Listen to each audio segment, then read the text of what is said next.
This podcast is protected under the laws of the United States and other countries. Unauthorized duplication, distribution, or exhibition may result in civil liability, criminal prosecution, and the wrath of the tall man. Boy! And thanks for tuning in to 90 for Chill, the podcast. This is your host, CoolMoviesDarth. Just before we get into this episode, I just want to go and give our weekly disclaimers.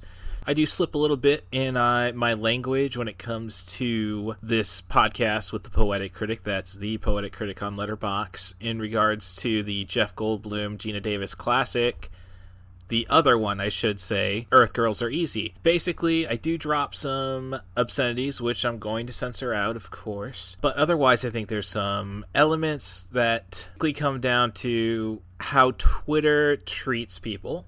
I'm going to give you a heads up. I might say some things that are immediately appalling if you don't get to know me. So that's what I'm going to say is what you have to look forward to. In the meantime, though, as I said, we're probably going to need to address Into the Spider-Verse to see if Turning Red is the best animated feature of recent times. So I'll get into that review, and then we will talk with the Poetic Critic about Earth Girls Are Easy. Thank you. Hold on to your butts. Previously on 90 for Chill, the podcast. This Christmas, enter a world where more than one wears the mask. Brooklyn! Miles Morales. You're gonna teach me to be Spider-Man. Peter Parker. Time to swing, and it's a no on the cape. I think it's cool. Hey, guys. Spider-Gwen. Let's go. What a waste of energy. No one's even chasing us. Hey, fellas. Spider-Noir. Hi. Penny Parker. And This could not get any weirder. Spider-Ham. It can get weirder. Spider-Man Into the Spider-Verse, only in theaters. And it finally concluded, a Spider-Man Into the Spider-Verse. I don't know, because I said on my last podcast about Turning Red being the best animated film since Coco. I will give the guys at Sony credit. This movie definitely, apparently from a directorial standpoint, is far more brilliant with all the special blends of animation trying to just tell us that we are merging multiple worlds into this feature. I think it works. It's just that there's so much. It's kind of like when I read a comic book, so I guess this makes it even better because of the authenticity, that I want to stop and capture every detail. So it, in a sense, might make it a little more difficult to watch because you get to see so much stuff that you want to stop and focus on. The narrative is strong. I think it could have worked better as like a mini-series, perhaps. Nearly 2 hours for an animated movie, especially when you do the gag. And I guess it's a gag, which fits the humor of Miller and Lord, who were responsible for the Lego movie. It's just that kind of stops the narrative dead so many times. And again, I know it's a joke when they do that, except when it's not a joke, like at the end. But it's a story about Miles Morales basically witnessing Peter Parker die while he was trying to stop Kingpin from creating a multi-dimensional, a gateway that Kingpin can meet his family that ran away from him over his Spider-Man obsession. The result, though, of the attempt to stop Kingpin from opening this multi-dimension is that 5 other Spider-Men, so it's in the trailer. I mean, it's a fun movie. As I say, it's just so much stuff going on that it's kind of demands a second watch, so it's definitely a must-buy on top of things. So I really kind of am torn if this is brilliant or just way too much. I'm not going to say it's better than Turning Red. I can see where people will say that, and I'm glad I've made this purchase. But come on, Sony, get really into the streaming game, please. Netflix costs too much. Little Hand says it's time to rock and roll. Bring the noise.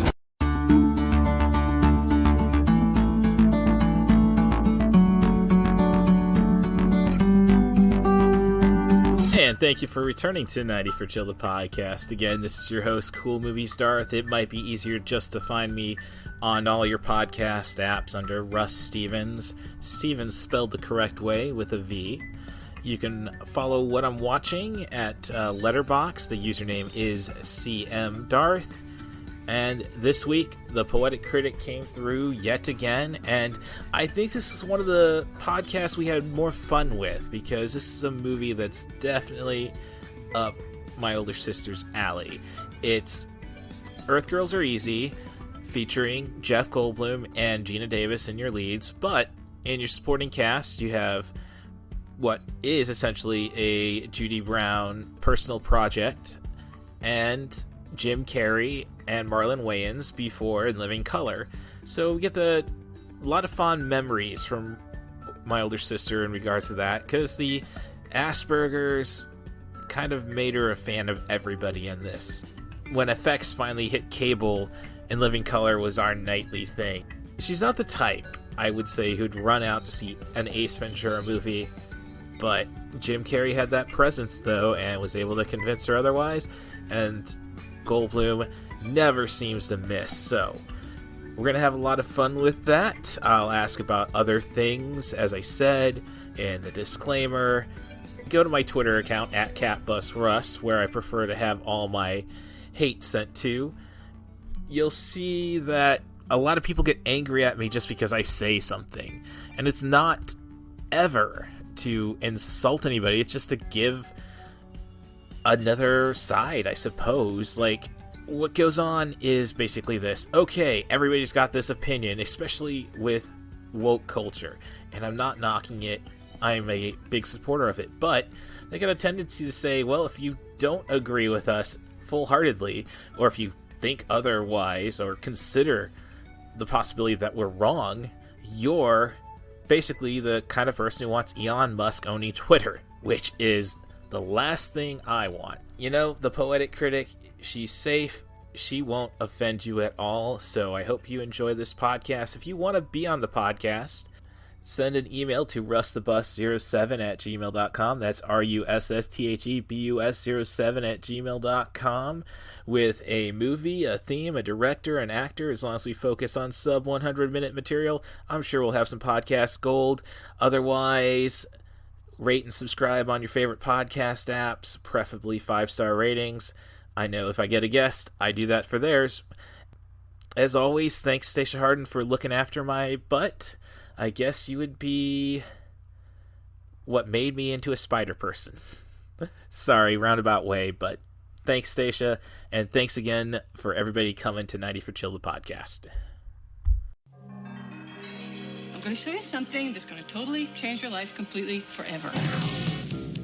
She's a brunette from Southern California, and he's not. I need romance. I need surprises. A UFO landed in my pool. They captured me. I fed them Pop-Tarts, but you've got to cut their hair. What did you say? They may be from outer space. So? They could still be dates. I think we could just make them look more sort of human. Hey, come on, everybody. We're doing a makeover. But underneath, they're more than human. Wow, you're incredible. I could fix you up with some bodacious chicks just like that. I can't believe you're renting an alien in front of all these people. I'm going home with him. Are we limp and hard to manage? Wait a minute, are you like coming on to me? Her boyfriend's a doctor. I've never, ever been unfaithful to you. Whose treatment is totally alienating. Here comes Dr. Love. And her new love's an alien who's more than accommodating. Do you own your own home or do you rent it? Geena Davis, Julie Brown, and Jeff Goldblum in a film directed by Julian Temple and produced by Tony Garnett. I just don't want you to think Earth Girls Are Easy. Earth Girls Are Easy.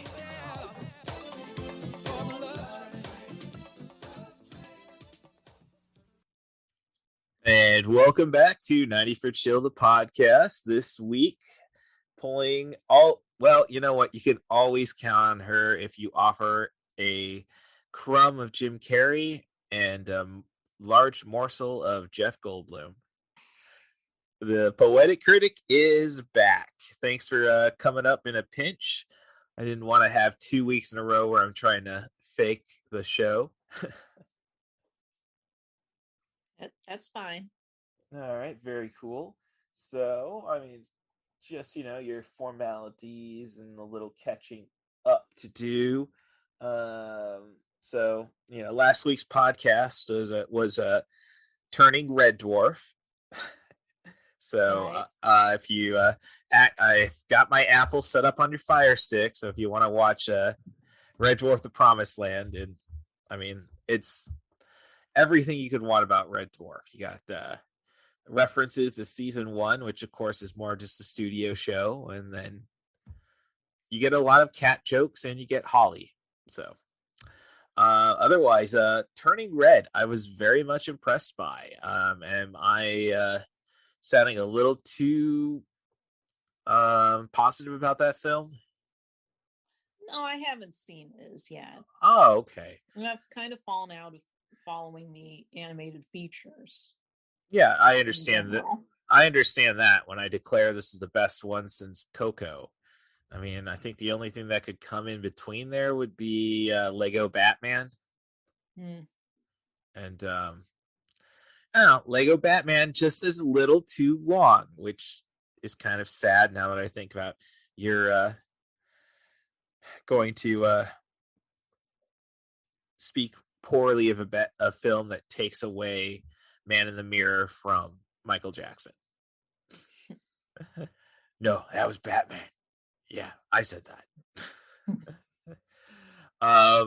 But let's see. Otherwise, other things we like to chat about, and I got the list all pulled up. That's because fortunately with Pluto TV making a 90-minute movie 2 hours long, and with Earth Girls Are Easy, it's a 1 hour 39-minute or 38 minutes and 2 minutes of credits.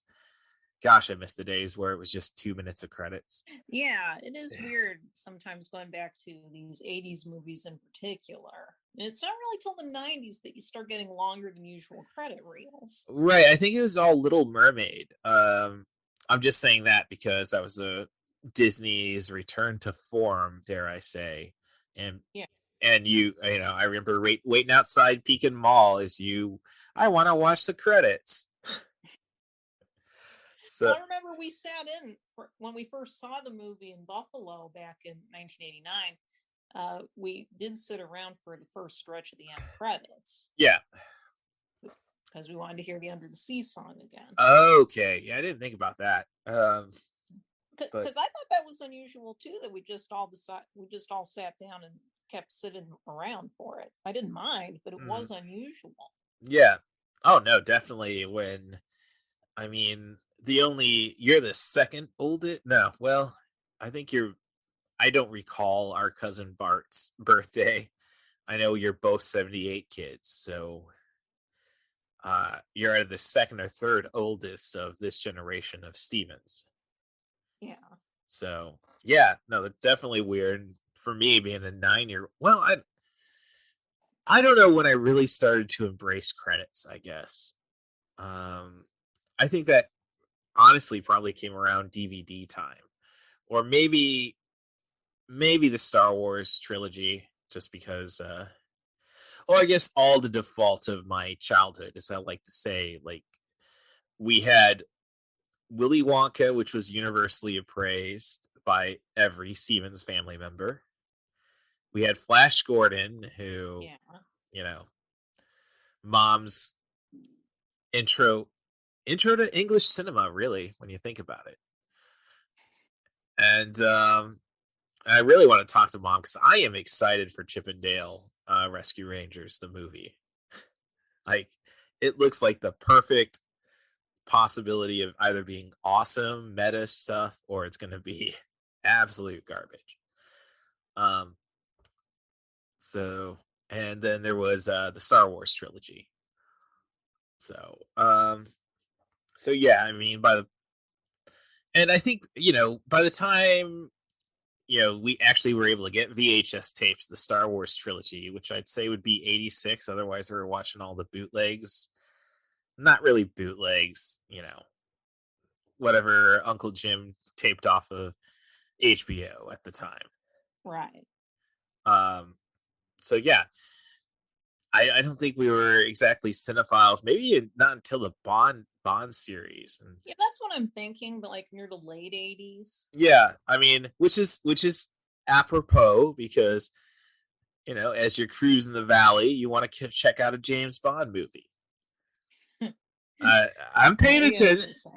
So the alcohol did not come out until after, all right, finish this iffy cover of oh shoot, what was the song at the end of the end credits for Earth Girls Are Easy? Cover of Love Train. Yeah. By Hall & Oates. It was Hall & Oates cover of it for the end credits. All right. The OJs. Yeah, of course, and it's like. But yeah, that's Hall & Oates. Oh. The end credits. Yeah. No, that was definitely after their prime then. I don't know. After Mom and I kind of miss it, honestly, because it gave me an excuse to go to movie theaters. Was Mom is a fan of cinema. She likes the experience, I should say. Yeah, the experience of going to a movie. Right. So it's kind of, I do kind of miss, Mom saying, "Hey, Russ, you want to catch a movie?" But then you get movies like You Again. And why I probably always suggest conspiracy theories that Betty White was doing some Highlander shit to the other members of the Golden Girls. If I'm not mistaken, she was the oldest member of the Golden Girls going into the series. Yeah, I think so. Yeah, so I don't know. Robot Chicken sketch missed, I suppose. We could have, instead of doing Lindsay Lohan versus Hilary Duff for the Highlander parody. But I will suggest just catching it, going back. I would suggest watching Turning Red. I loved it. And then if you want a movie that that white men can't relate to or be difficult to, because I thought it was a great work of cinema, Studio Ghibli's Only Yesterday. And I only bring that up because there's a steel case sitting at my retailer job. And it's it's not really a fun movie, but it was good. And I'm still confused why Daisy Ridley was allowed to do an English accent in Star Wars when she can obviously do an American one. But I digress. That movie's definitely for the ladies. I will say that one. Only Yesterday. Because, especially when we get to the Red Plague sequence. But I guess that was the key reason Disney begged off on trying to do an official dub back in the day. Yeah, I could see that. Because Turner Classic Movies, when they did the Ghibli retrospective in 2006, they could only get the subtitle version of the movie. There wasn't an official dub available. They wanted to show all the movies, and that was one of the only ways anybody saw that movie in the U.S. until they finally got the English dub made. TCM showed it once with subtitles. Well, that's a cool thing, and thank you TCM, thank you HBO Max, and don't screw this up, Discovery. I mean, it was bad enough having to deal with AT&T as the owners of HBO. I only say that especially since I'm a wrestling fan, and it's Discovery doesn't want any scripted programming. And it's well, is wrestling truly scripted? As a professional wrestler, it's not, but I can see where the confusion could get in. So, I don't know. We could have a revolution ended. I mean, it could be bad times just all around in the next couple months. All right, no abortions, and okay, no wrestling on except for WWE because somebody doesn't want to be associated with it. That is something I'd like to talk to Mom about, not the wrestling. Well, I don't know. Maybe the wrestling portion, because I think they think it corrupted their little baby. So, so I'm still working towards getting us on track. I just got one other note. I know it's not, at least from what I've heard, it's not as well reviewed as most Marvel movies, but Doctor Strange and the Multiverse of Madness, I'm sure it's still going to be number one this weekend, but at least I didn't see too high cinema scores, or I should say audience scores on that one. There's a lot of debate about the audience scores, you know. Yeah, I mean, on the Twitter sphere, the issues that people seem to have with the movie, without going too far into spoilers, are there weren't enough cameos, that the violence was too strong for PG-13. I've heard that. Yeah, I've definitely heard that. A lot of debate over Scarlet Witch's arc. Well, I don't know. It's when it comes to Scarlet Witch, she had an entire series, so it's like, I don't know. I think it probably fits in well, but I've watched it. I just think we finally hit the Marvel fatigue. It's possible we're approaching that point, but you know, they've said that many times before. Well, I just say that because you have an excellent, probably the best thespian of the entire franchise in Benedict Cumberbatch. His movie, like, hey, Chris Hemsworth is a fine actor, but I know why the ladies come to Thor. Chris Evans is a solid actor, honestly. I think he's might be the next best to Robert Downey Jr. from the original Patch. I mean, I'd probably lean towards Jeremy Renner just because I know the work he did beforehand. I digress. It just kind of, for me, it just kind of worries me that, like, okay, the best actor the series still has, and we're not really going for it, which I shouldn't say because it's going to be number one for 2 weeks in a row. But of course, when it comes to the Poetic Critic, that's the Poetic Critic on Letterboxd. And I'm sorry to be so dim. I didn't realize you were doing poetry. I thought, yeah, freeform reviews, cool. No, and then it's like, oh yeah, that's poetry, Russ. Come on, I'm sorry. I'm a fan of the restrictions poetry tends to offer in many styles. I love haiku.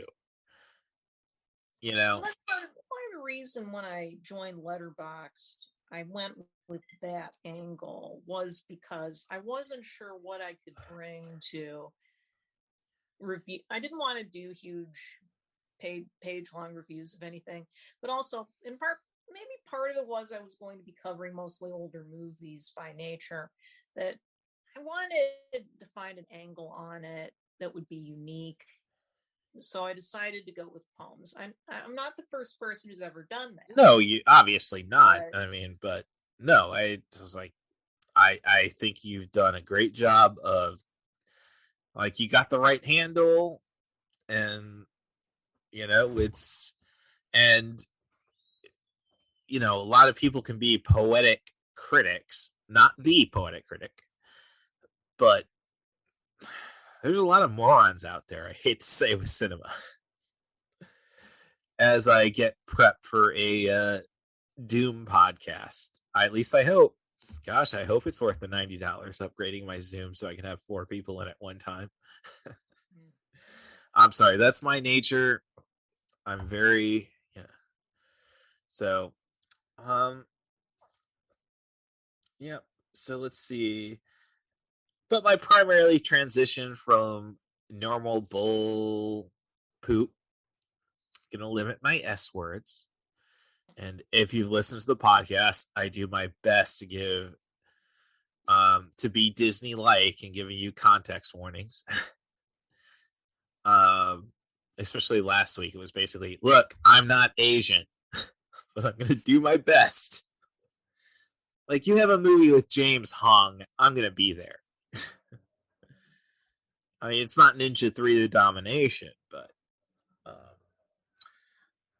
otherwise, and I think it's my transitional statement, is like, I've been seeing on Facebook via MovieWeb and all that other bollocks, we're looking for, and I guess you got imagery, we're Looking at Spinal Tap 2 finally. Yes, they've confirmed they've got well, they've got the band back together, so to speak. I guess Harry Shearer was a holdout. Oh, that's... But they are doing a 40 Years On sequel that would be released in 2024 that will pick up the storyline. I don't want to wait till 2024. You're Spinal Tap. You can screw up timelines. No, the idea that it's 40 years on is important to the plot. Yeah, but we already know their manager is dead. That was kind of like... Well, that's part of the premise. They have to come back together and do one more concert, or they're going to get sued by his widow. Okay. No, that is awesome. Contract issue. No, that is awesome. That is an awesome premise. So yeah, I'm there. It's very difficult to try putting Spinal Tap on this podcast, basically because of the trailer. Mm-hmm. Which I tried showing to Allie, like, let's watch this movie. Here's the trailer. All right. You went with the teaser, didn't you? I went with what Apple offered me. and that was the cheese rolling festival one. Yes. Oh, yes. I mean, I don't know how you're not going to be impressed by that. That's me. In the meantime, though, I did... Allie was asking me about how my day off was going, and I said, well, we'll find out after this podcast about Earth Girls Are Easy. And I sent an image, and she's like, oh, Jim Carrey? I love that movie. It's like, yeah, you weren't exactly a fan of Kidding. We watched the first episode together, and it's like, oh, you don't want to go down that route. Okay. I mean, I don't know how you could... I mean, besides for Frank Langella turning out to be an egotistical monster recently. Yeah. I mean, I don't know how you could not want to try to endure Kidding.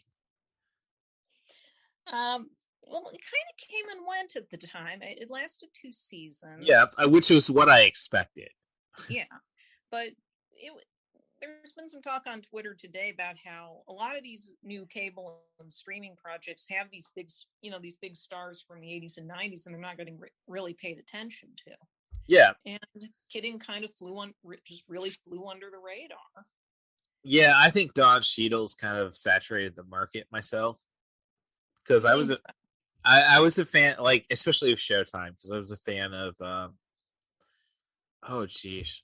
I say I was a fan of, it's like, I can't remember the name of the first series he did with Showtime. It had Kirsten Bell, Ben Schwartz. I mean, all the right pieces.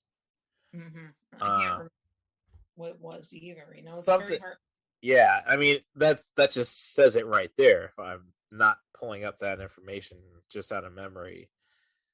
I thought dollar signs were in the title. Let's see. Come on. Billion?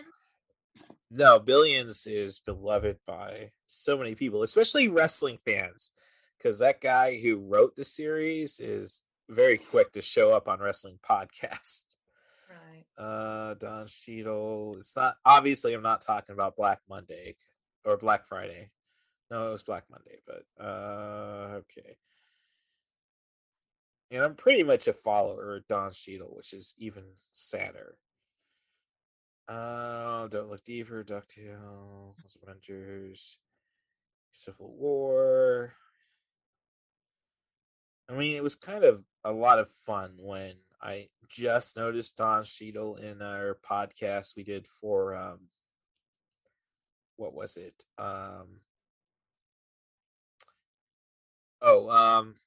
When I did my podcast with Tim Loss. I hope his tour is doing great. It was a House of Lies. That was the series, which I thought was a lot of fun. I mean, it's not, I mean, you don't need to, and I guess that's the problem with episodic television right now, is you have to make it so people are going to tune in each week. Mm-hmm. And House of Lies is not a sitcom by any stretch of the imagination, but yeah, you can pick and choose your episodes with that one. So, yeah, so that's, so Showtime, I guess is Showtime ever going to get the prestige of HBO? I don't know. Because, I mean, you have Billions, and I know there were a lot of fans of the Claire Danes series. See, again, I can only remember the actors, not the series names. Yeah. Which pretty much tells you how Showtime's going. I mean, with that said, though, I didn't intend to get to there. I know because somehow it's pulling up on all my retailers' demo reels for televisions. Man that Fell to Earth. Yeah. It's got Bill Nighy, so I'm not against it. Mm-hmm. But yeah, I don't. Do I slip it? Well, I don't know. I'm going to try to go context warning free, despite it's very tempting to talk about David Bowie bum. But I digress with that. So, but what I meant to do with Spinal Tap 2 was to go into the Earth Girls Are Easy conversation, which, you know, I'll just address it right now. It's like, I know in 1989, Michael McKean didn't have a, what is the term? Playing to your type, your role. Yeah, not having a character type so much. Right. Yeah, I loved him as Woody. I mean, it's a... Oh, yeah, that is one... This is a really well-cast movie across the board. Yes, and it is kind of nice to see McKean kind of what is kind of by against type. Yeah, standard part for him.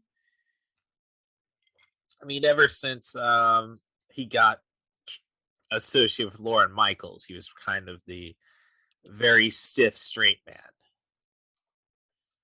Like in hindsight, I think Coneheads was probably one of the better Saturday Night Live movies. But, you know, Michael McKean's playing a tight ass. And you can even see that in, I would say, at least, I can't recall if he was in Waiting for Guffman. I don't think he was. He got a credit for something, but I know he was, like, the only improv movies I've seen from Christopher Guest are Waiting for Guffman and For Your Consideration, where he's the screenwriter of Home for Purim, which ends up being turned into Home for Thanksgiving. And right. I've been flirting with a lot of Jewish chicks lately. There is a big gap between Purim and Thanksgiving. So don't let Christopher Guest be your guide to the Hasidic faith. Is what I'm saying. But you know, it brings me back to. So let's rewind the clock to, I'd say, 1995. I think it's fair. Jim Carrey is taking cinema by storm in 1994 with Ace Ventura and Dumb and Dumber and The Mask. Yeah, that is a run. That is somebody suddenly coming to stardom. I think we'll never see anything quite like that again. Yes, there's no question to that. So in the meantime, against Mother's intentions, we are watching In Living Color reruns on FX. Yeah. And I think FX had two movies at the time. Blame It on Rio and Earth Girls Are Easy. Oh, I see. I didn't realize they were... I don't remember them showing it that often, but I could believe it. Yeah, that's what I'm saying. Like, I think Comedy Central got it more. Also liked, that was one of the movies Comedy Central liked to run a lot at the time, too, along with, like, Monty Python and the Holy Grail and UHF. Yeah, right. The classics of the era. I hate to blame your Asperger's for anything. Besides for the fact I didn't get to kick the ass of all those who would be seniors if you would have graduated when the state intended. And that was my biggest looking forward to high school. Yeah, wrestling scholarship sounds cool, but beating the crap out of people who bullied my older sister.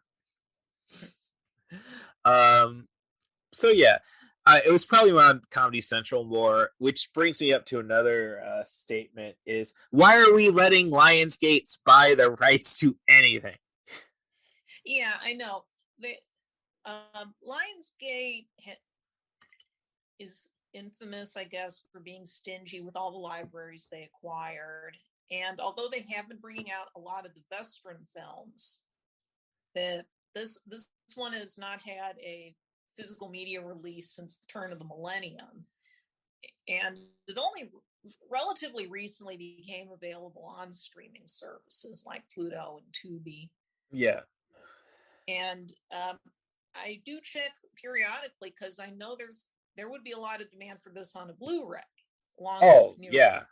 But they haven't got to those yet. Well, near dark titles. Right. Well, Near Dark did make it the Blu-ray because I own it.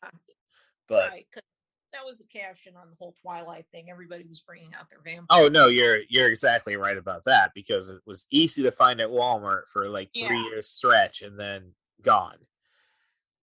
Which of course they own Mother Lovin' Twilight, so yeah. But yeah, they I don't know why they haven't jumped on getting Earth Girls Are Easy to Blu-ray yet, because there's demand for it. TCM ran this one last year. If TCM Underground shows it, it's a pretty good chance you're going to get that they had a good reason for it. They curate. I think TCM Underground curates stuff pretty well. Yeah, but with that said, though, it's like, okay, Lionsgate produced, distributed Shadow the Vampire, which I saw a couple times in theaters to speak of its value, and yet I'm going to pay $15 for a copy at Disc/Mega Replay. Like, no, they are really kind of screwing the fandom out, I suppose. Right.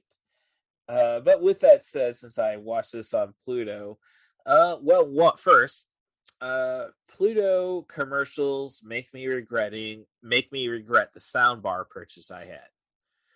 I say that is in, like, you know how it goes. You're living in a DirecTV household. Mm-hmm. And when you watch something on demand, the commercials are actually lighter than the series, the show. Yeah. Not the case when you're watching it on Pluto. Mm-hmm. Like, oh, you have a soundbar? You're going to want to listen to every detail about Geico and State Farm and Samsung. Like, no. I got to turn the volume down and then turn it back up, which is good because my Insignia soundbar is like, yeah, it'll flake out after about It's always been a classic problem with TV commercials. I mean, back in our old analog days, that was a frequent complaint people had, was that commercials were way louder than the TV show. Mm-hmm. Yeah. Oh no, and it's generally still the case. I mean, even on YouTube, it's like I've sent as many tweets as I can saying that Representative Rodney Davis is a freaking fascist who's capitalizing on the fact that his district has a prison of people who can't vote. And I'm kind of disappointed that there wasn't a Stephanie Smith for Congress run this year. Having to put up with the YouTube commercials, and it's like, yeah, but so many people just say it's worth paying the money to get YouTube Premium to avoid them, and kind of tempted. Then I look at my freaking budget and my and my debt. And it's like, yeah, maybe YouTube Premium is not for me, but and then on top of that, and I think I had it noted somewhere else, it's like, I do think Pluto's commercials are a lot longer than Tubi's.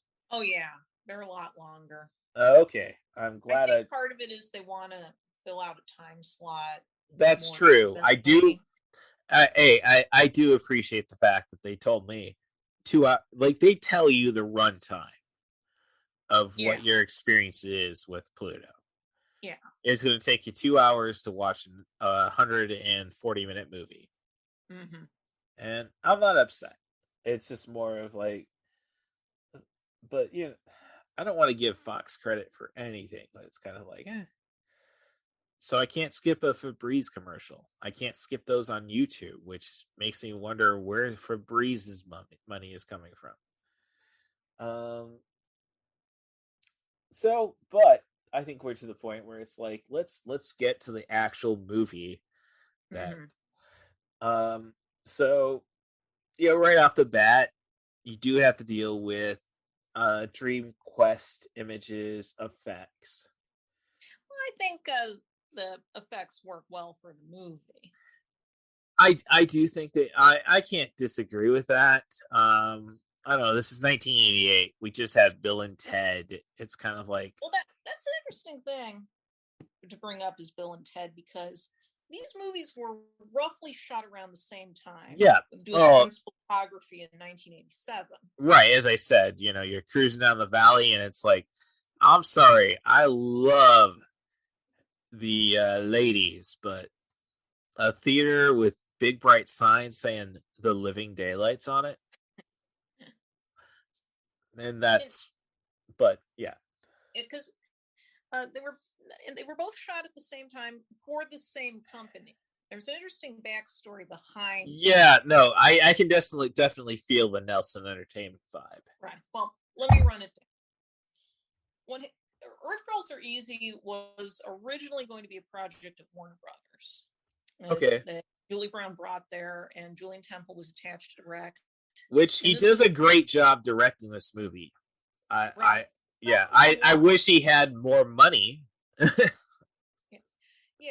The problem was Temple. If you're not familiar with who Julian Temple is, he is a music documentarian and one of the early big name directors who did music videos. Yes, I found that out, and then he's responsible for the Sex Pistols doc, right? Yeah, Great Rock and Roll Swindle. Now, the thing is, he made his big jump to narrative features in 1986 with a film for the UK company Goldcrest called Absolute Beginners. Yes. Oh, I thought had this huge budget. I thought that was the director of Vita, Alan Parker. No, Alan Parker didn't do that. Oh. Alan Parker did The Wall. Okay. Actually, at this point in the 80s, he was getting ready to do Angel Heart. Yes, which I recommend's worth a watch. I'm not saying it's a repeat film, but hey, Robert De Niro as Louis Cypher, and I'll let the audience figure out what Louis Cypher stands for. Okay, now what happened was Absolute Beginners was a very expensive production. Oh, yes. UK standards. And when it came out in 1986, it was a commercial disaster. Yep. And because it did that badly, Warner Brothers said, we're not going to do Earth Girls Are Easy. And yeah. they had to shop it around to another studio. It ended up at De Laurentiis Entertainment Group, or DEG. Is that the Laurentiis? Yes. Okay. Geena De Laurentiis. And for those who really know 80s cinema. Oh, I know DEG. He was. Yeah. And they greenlit the film, and they were also the original company that handled Bill and Ted. Yes, I did know that. These were both supposed to be DEG releases. They were being shot roughly around the same time in 1987. And what happened was roughly by the end of that year, DEG just went belly up. They had a bunch of flops. King Kong's sequel didn't help them. It had King Kong Lives, Crimes of the Heart, Taipan, Transformers and My Little Pony movies didn't do that well. Probably the biggest successes they had of that period would have been Blue Velvet and Manhunter, and those weren't giant commercial hits. Which I do have some Damon Wayans, Michael Mann stuff to bring up later. Okay. So, and what happened is both movies effectively ended up homeless, and even so, they were both pretty much completed. Yeah. I mean, apparently Earth Girls Are Easy did have some problems after they had the first rough cut ready, and there were some reshoots in early '88 and some re-edits done. But it was ready to go, and technically it's not a 1989 release so much as a 1988 one. Yep. They were able to get it to Toronto International Film Festival, kind of market it to potential distributors in the fall of '88. And some of the bigger studios were interested, but it ended up with Vestron Films because they were feeling kind of flush. Yeah, I could see that. Yeah, they had a gigantic hit with Dirty Dancing. They were doing well with the clutch of horror movies. Oh no, as somebody, a former child model who knows that Child's Play was my only opportunity to get into cinema. Yeah, I'm familiar with the Vestron story, or at least that's all the imagery my agent had. So eventually they got it out in May of '89. Not that far out from when Orion brought out Bill and Ted's Excellent Adventure, which also they didn't have to do reshoots on Bill and Ted, but they did have to reloop some of the dialogue so they wouldn't give away when the movie was originally shot. Yeah, I could see that, and I'm a big Bill. Obviously, this podcast is a big Bill and Ted supporter. And what I think is interesting is that Bill and Ted was a big hit, and Earth Girls Are Easy is really the distaff counterpart movie. I mean, It's two completely different creative groups, but they have a lot in common. Oh, yeah. The setting and the openly whimsical tones. Both movies should have been at PG-13. It is surprising that both these movies got PGs, because this was still when PG-13 really was the middle ground between PG and R. Yeah. It is kind of surprising. Right. Yeah, you definitely don't want kids doing a lot of emulating. I got it. I had the movie playing just so I have a visual distraction or just something moving. Skimble, move around a lot more. Which I did like Bambi the cat. I'll say that. So I just saw Damon Wayans, uncapping the lava lamp. Yeah. Like, okay, yeah, kids should not see this movie just for that scene. Like, kids shouldn't see Rocky for the egg drinking scene. That's basically the same thing, but there's definitely greater consequences than salmonella. Now, Earth Girls Are Easy is interesting because I don't often see these days a movie that I like more when I revisit it second time around. But Earth Girls Are Easy really grew on me in a way that a lot of the stuff in a way, the whole thing of going into the whole Jeff Goldblum deep dive and doing something similar with Geena Davis's movies was upon seeing this one about 3 years ago.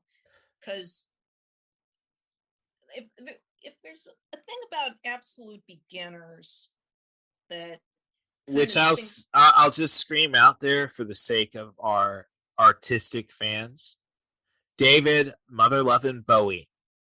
All right. Well, you see, Absolute Beginners does have some wonderful stuff. The David Bowie's big musical number is amazing. Yes, no, that's Ray Davies gets a great. Yes, no, I've seen that too.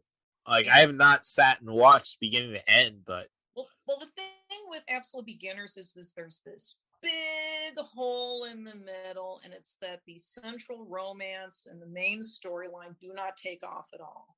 And yeah, I've heard that. Absolute Beginners are kind of in the margins. Like, the Ray Davies sequence is great. It has no real plot relevance. Yes, you could tell that. No, I was watching.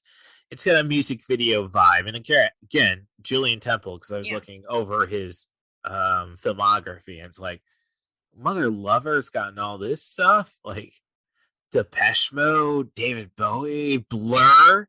Like this man deserves some credit. I mean, Criterion Channel did run a program of some of his music documentaries last year. yeah, and I'm right. Those are probably his most regarded stuff. Yeah, but with Absolute Beginners, I mean, you see the budget on that movie because for those not familiar with it, it's a late 1950s period piece, and it's about the rise of youth culture in Britain at the end of the 50s because they were a little later to rock and roll and stuff because they had to rebuild after World War II. Right, my minorities and the rise of skinheads. Yeah, that's also part of it. It's based on a very popular novel that was written at from the time. And one of the problems with the movie is that it has that very serious plot involving what is effectively a gentrification project, is what we call it now. Oh, yeah. Trying to push out the bohemians and the minorities from the neighborhood our hero lives in. But that doesn't really kick in until the back half of the movie. And okay, most of the first half is very fluffy and is involved with the hero's romance with a gal who also gets caught up in the fashion scene, because it's also about how the youth movement was appropriated by capitalism and the adult generation and how it was exploited. Well, I mean, when you yeah, I mean, for those who are less politically involved, Margaret Thatcher had been a thorn in the side of politics all the way back since the late 1960s. I mean, Monty Python was making jokes about her. Yeah. Then, so, yeah, really, especially ironic with the times we're in. Like, oh yeah, well, Margaret Thatcher took away people's rights. Now it's time for the Americans to do it. But yeah. Yeah. Absolute Beginners is worth a look at least once. Because, I mean, it's another movie TCM Underground showed. In fact, last year, they ran that and Earth Girls Are Easy Together as a double bill. It just sounds so much more prestigious when you say TCM, even the word underground. And thinking that I saw these clips on Flicks. Yeah. That was where I first saw Absolute Beginners on Flicks. Right. It's really interesting stuff back in the 90s, turn of the millennium. Oh, no. It was the stuff like... They had My Breakfast with Blassie for a while. Oh, god damn, on that note. Screw Andre, man. Flicks was pretty awesome. I mean...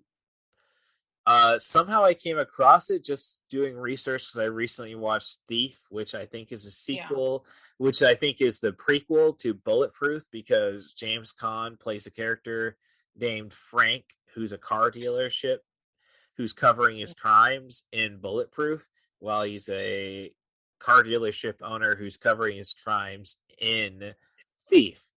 Now, look, Michael Mann versus Adam Sandler. You don't need to watch Bulletproof, in other words. But Thief is a pretty solid movie. I think it's like it really establishes who Michael Mann is going to be. Yeah, it's got the Michael Mann green all over it. Yeah, and hey, you know what that is. I think I do, but you can rehash it. Michael Mann's, between this and Manhunter, that guy's got a particular tint of green he likes to use. No, for lighting and backdrops. It goes all the way to Heat. Yeah. Yeah. So nope, you're there. I'm just happy that Jim Belushi was getting work in 1981. Yeah. Which means, hey, he was a different person than his brother. Yeah. I love Jim Belushi in The Ghost Rider. Mm-hmm. And, I can have that conversation again. Like, as a podcast supports the wrestler Marty Scurll, who did a freaking Pinto from Animal House. or should I say Michael Anthony Hall from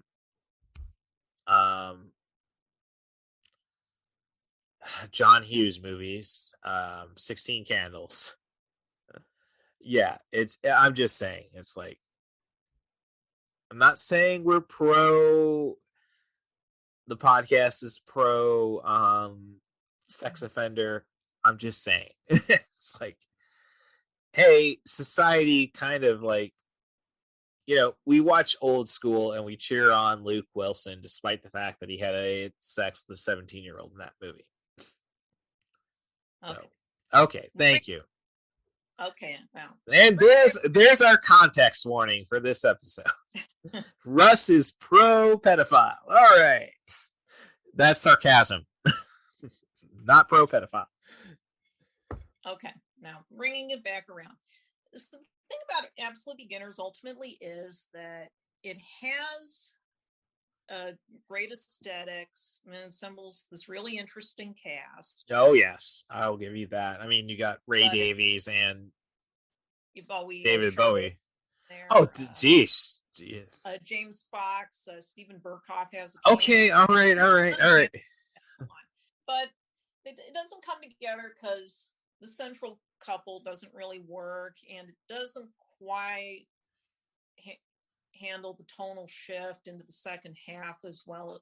Well, it starts out too lightweight for how serious it gets by the end. Oh, that's a huge flaw. Like, it basically ends with a West Side Story style dance confrontation / riot. Yeah, look, kick him in the balls right at the end of the first act. I'm sorry, that's just a good rule. But with Earth Girls Are Easy, what's interesting is that the movie is very much a very light musical comedy. It's spun around a bunch of songs Julie Brown had recorded for an EP called Progress. That was something I was curious about, because that was something I noted. Geena Davis's lip syncing is not Drag Race ready. No, that's her own singing. That's her. Well, I'm just saying it may be her own singing, but I'm just saying the lip sync is off. Well, maybe it started out as like the title song, and a few of the others were originally for an EP Julie Brown had done called Goddess in Progress earlier in the decade. And so she then, with her co-writers, spun out this whimsical little story to string the songs around and just have fun with. Mm-hmm. And it works in that, but what it has over Absolute Beginners is that in this movie, you have a really effective central couple, and it takes that romance just seriously enough. Yes. To give it more weight than it would otherwise have. I find it interesting that Earth Girls Are Easy does not, although it definitely has a cult following now. Oh, sorry, I'm just going to interrupt. Oh, I'm totally black. Sorry. Okay, that's where I'm at in the movie, just playing in the background. Yeah. The scene where they revealed Jeff Goldblum coming out of the stand-up tanning bed, that has become a meme. Yes. Well, look, I'm gonna say it, like, Goldblum as the ultimate. I don't know, man. I think it works. I'm not saying it doesn't work. It's Jeff mother-loving Goldblum. It is kind of surprising this early on in his career. Right. But I mean, people didn't. Unless you were a horror fan, you didn't give a shit about Jeff Goldblum until Jurassic Park. Yeah. Okay.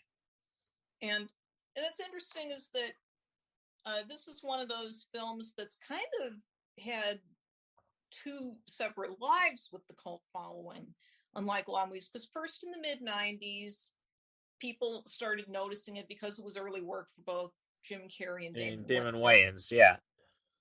And did have a direct line into Carrey doing In Living Color with Wayne. But then, at roughly the time the modern cult of Jeff Goldblum began, the movie got another life from there, because because it was very popular with the fangirl part of the band. Oh no, the mother lover is waxed. Life after that. No, he is totally waxed in this case. Yeah. But it does bring you up when you bring up Wayans, you bring up Carrey. How did In Living Color actually last 4 seasons? Because sketch comedy does not work in prime time. You know, it wasn't easy. I was listening to with a sketch comedy. I think part of it is they had an unusually strong cast from the beginning. And part of it is that we did have the Wayans family as a base unit, which is not something a lot of sketch comedies would have. Okay, I'll give you that. And which would explain why it ended after the Wayans left. Yeah, they left after season 3, and in season 4 it was clear that Carrey wasn't going to be staying much longer. Mm-hmm. And Jamie Foxx was also starting to get more work elsewhere, and when they tried bringing in more cast members and they didn't quite gel. But it's just sad because they were all great. Like, I love it when I see Alexandra Wentworth show up somewhere. Yeah. Robin Teedy, I think, was on the show, and she shows up. Like, it was criminal that they canceled later. Shit. If I can't remember the name, maybe it shouldn't be. Larry Wilmore's show. Yeah. Like, I remember the name of it myself. Yeah. I mean, it was an awesome show, especially when you get Lance Bass being told to keep it 100. Yeah. Would you pay to go to would you let Chick-fil-A send you to outer space? Yeah. And he just said, no matter how much hate chicken it takes, if it gets me to outer space. So now looking at going back to Earth Girls Are Easy kind of having this cult following 2 times over, but it still isn't the kind of cult following that a lot of the other 80s pop musicals have. I mean, you compare this to the support something like Xanadu had. Okay, yeah. All right. Or a more mainstream success, quasi-musical success like Flashdance did. And hey, there's a lot of people who come out for Grease 2. I'll say that. Yeah, Grease 2 has a serious cult now. There's no denying that. But Earth Girls Are Easy's never quite had. I don't understand why it isn't as popular as Xanadu is, because they have a lot of at least superficial similarities, but Earth Girls Are Easy hangs together a lot better than Xanadu does. When you give it not 8 years between runs, it's like, how to do it right after somebody screwed it up. That's a good way of looking at it. And Earth Girls Are Easy is interesting because it fits so well in the larger trend of how after E.T. we had so many interesting variations on the basic idea, because you could divide them up. We talked about this in an earlier episode, but the sheer number of variations people came up with on E.T. is kind of boggling to think of these days. Yeah. Nowadays, you have a hit superhero movie, then you just greenlit more superhero movies, and you're often using the same story structures and character types and beats. But while we did have some really direct E.T. ripoffs like your Mac and Me or your Nuki or even Tawdry or stuff down the line, you were just as often going to have different approaches to the idea, like, well, let's do it with the robot that becomes sentient. Let's do a version where the aliens visit senior citizens. Let's do a version where they come to a depressed urban setting. Okay, so you've just brought up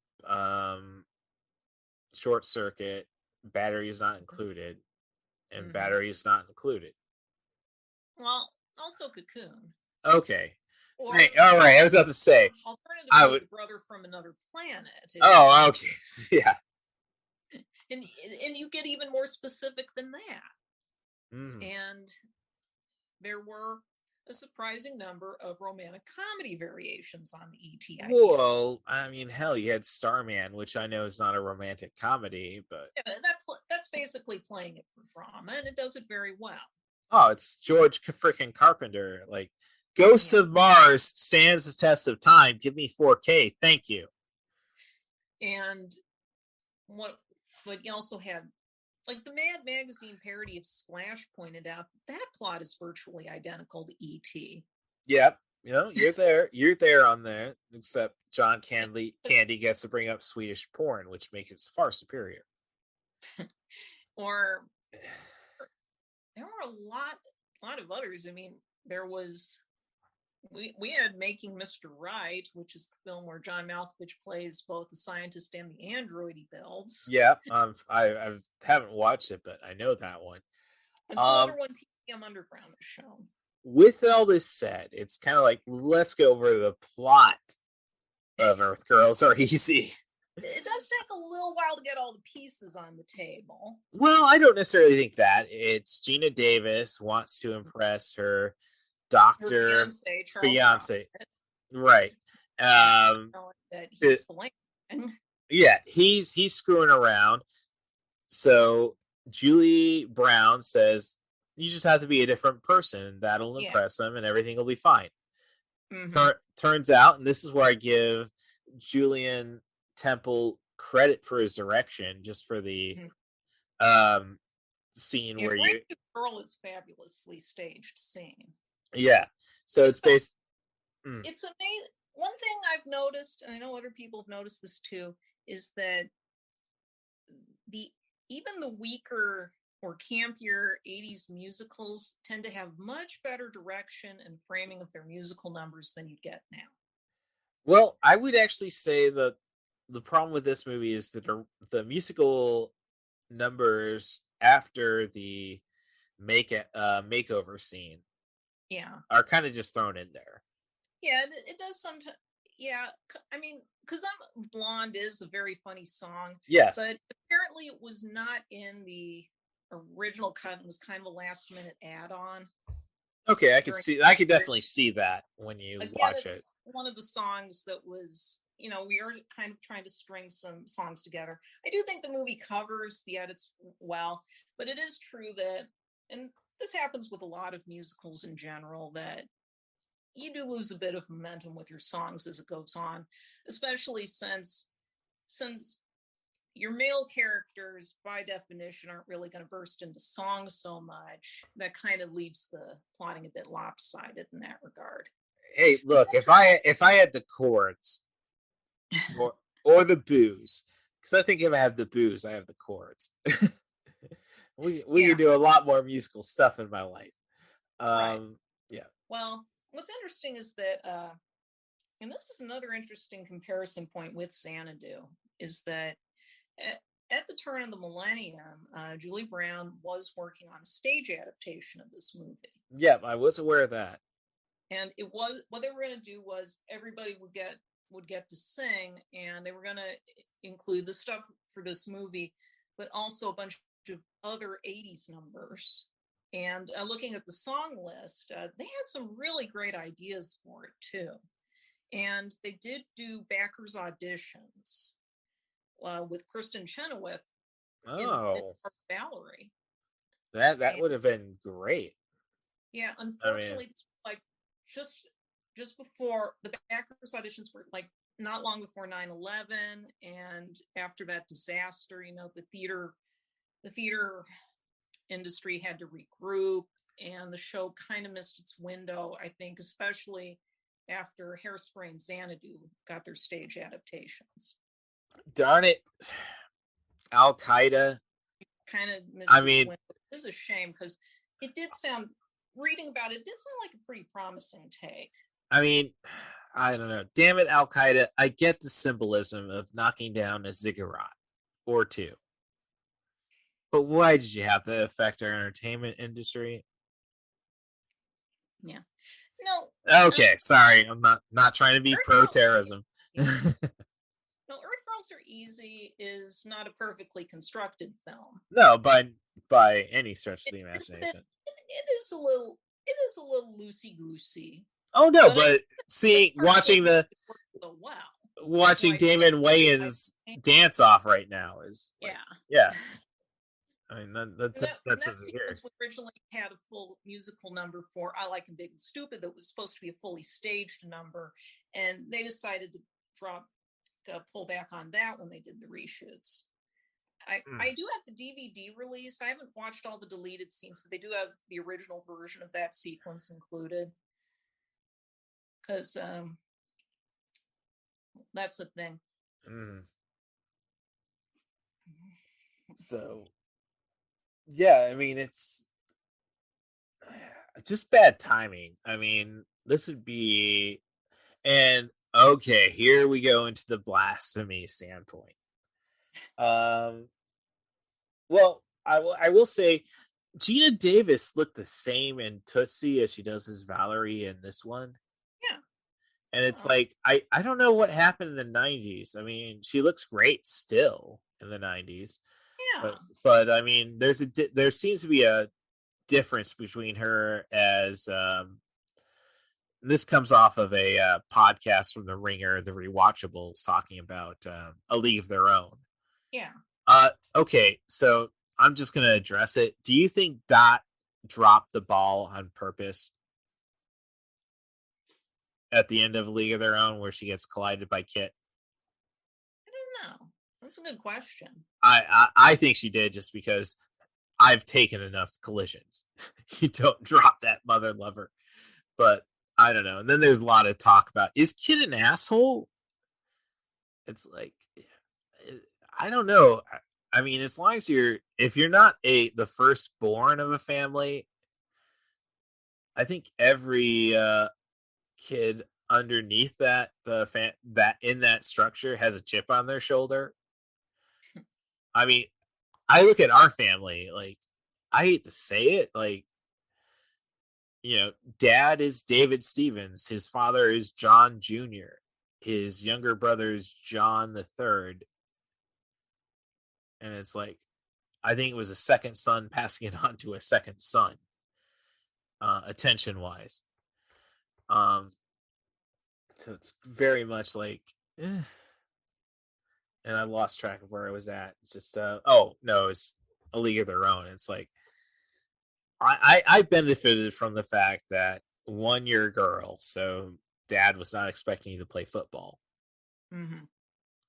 But look, you clocked a kid before. I think you had the potential. But and you knew the word to tee it off. Like, for somebody whose ex-girlfriend said, "Oh, you're such somebody so stuck up on English and pronunciations, how you hate the letter C because there's no reason to have it. Should it be spelled KUNT instead?" Like, but and then so I didn't have to worry about that kind of structure. But you know, this isn't A League of Their Own podcast, and I will just basically say Lori Petty is one of my crushes of all time, so we will not speak ill of her characters. So I'm sorry to get on that about Geena Davis. I'm just saying there's like in the 90s there seemed to be like a lack of, dare I say, baby fat on her from maybe even as far back as Thelma and Louise. Like, she really kind of, like, she played 20 something for gosh knows how long, and she looks fine as a 30 something. Yeah. It's interesting to consider that although Geena Davis does have genuine feminist bona fides that she really cultivated in the 90s. Yes. She's as good as playing ditzy characters. Oh no, she's an act. The show Buffalo Bill, there was I saw that in there.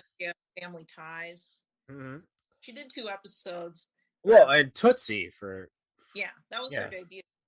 And the 2 episodes she did of Family Ties, she can play these really ditzy characters really well too. Which is the fun of this feature, is because she knows she shouldn't be ditzy. Yeah, the show, the movie is just self-aware enough that everybody knows just how to play this material. Mm-hmm. It's not easy to get this kind of light farce right. Oh. I mean, you compare it to something more straightforward like Xanadu, or trying to think of other examples of this kind of movie that's really trying to play it light, or even something like Enchanted. Okay, yeah, that's a good. Conceptually has a lot of similarities to a lot of these 80s fantasies. It is not easy to be just self-aware enough that it works as a spoof, but also is sincere enough that you care about how it plays out. Mm-hmm. I know that this movie played B-Fest in 2006, I think it was, and it did not go over well with the crowd because they couldn't really heckle it. Well, that is being a B-Fest, seeing B-Fest, yeah, I can say that does help. Like, I mean, look, Fire Walker is not a good movie by any stretch of the imagination, but it helps to have people cheer to see the C at the beginning of the movie. And I'm just watching as Ted arrives back at the house, and it's like, look, Jeff, Damon, you do a good job, but Kevin Kline is a definitive fish eater. Yeah. Actually, one of the things I love about Jeff Goldblum in this film, and he was kind of on a tear at this time, because this was the one point in his career, because after Jurassic Park, he has mainly been a supporting play, but he could carry films as a lead, or at least a romantic lead. Well, with that said, I mean, there's fans of Hideaway. Oh, I kind of like Hideaway. Yeah, it's a very goofy, campy thing, and these special effects in that movie are quite embarrassing. But Hideaway, he really does sell that movie as much as anyone could have. It's one of it was going to be one of his last leading vehicles. Yes, I am aware of that. Go out on. Which, with that said, do we need to figure a way to get Damon Wayans and Jeff Goldblum back together? Yeah, because they did pretty well playing off of each other in Great White Hype, too. Right, that's what I'm saying. It's like, we need the trilogy. I'm like the problem with doing two movies is that you have to do the third, and then whatever happens afterwards, well, it just happens. I mean, I'm a big John Wick fan, and it's like, and I loved, and there was a movie I was thinking of recently that's coming out. Does not come to immediate mind. Maybe it is Jurassic World Dominion, which is when summer officially starts. It's like, once you do, two movies here, it's like, no, you need to do a third, and then everything else is whatever have it. Like, as I say, big John Wick guy. And I'm hoping with Jurassic World Dominion, and there's a chance it's going to pull it off, it's going to do fan service right. Maybe. Which I'm saying there's a chance. I wouldn't bet my left nut on it, which is something. Look, and I only say a body part just because I have so many to spare. Like, I'll bet I'll bet 4 of my fingers. I don't need those. I'll bet one nut. So internet, if I will bet a nut that Jurassic World Dominion's worth your time. I just want to see the challenge taken up. So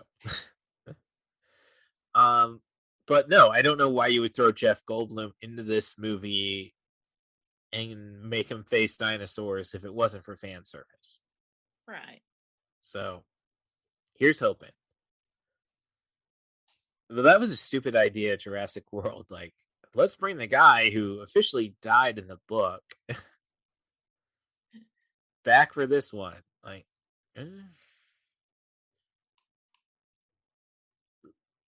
I mean, I could have written it something better, like Julianne Moore being a bitter ex-girlfriend, or Vince Vaughn being his kid, which is pushing it, but So, all right. So let's see. But I guess when we were talking about the musical aspects of this, I hate to say it, and I'm walking around that blasphemous line. I could see this being remade with a bunch of pop starlets. This is one of those movies where it's kind of surprising they haven't done that already.